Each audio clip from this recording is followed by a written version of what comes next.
মৃত ব্যক্তির জন্য 4 দিন ও 40 দিন পর সমাজের সবাইকে দাওয়াত করে খাওয়ানোটা সওয়াবের কাজ কি?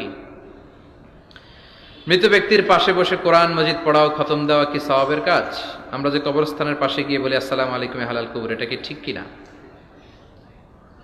মৃত ব্যক্তির জন্য 4 দিন ও 40 দিন পর আপনারা যেটা করেন এটা বলে 40 কি বলে? সবাই একটা রমরমা ভাব নিয়ে খাইতে যায়, মনে হয় যে বিয়ের দাওয়াত খাইতে যাইতেছে। আছে না নাই? তো যে মরছে আপনি তার জন্য কাঁদবেন, দোয়াই না করবেন, এত খুশি কেন আপনাদের? আপনি খাওয়ান, খাওয়াতে দোষ নাই। আপনি মাইয়েতের রুহের মাগফিরাতের জন্য খাওয়ালে মৃত ব্যক্তির গুনাহ আল্লাহ মাফ করবে, সেটা ঠিক আছে, কিন্তু খাওয়াবেন মিসকিনদেরকে, ইয়াতিমদেরকে, তারা বেশি হকদার। এখন দেখা যায় 40 মিসকিনদের জায়গা কম, এলাকার পয়সাওয়ালা লোকেরা এসে লাইনে বসে থাকে।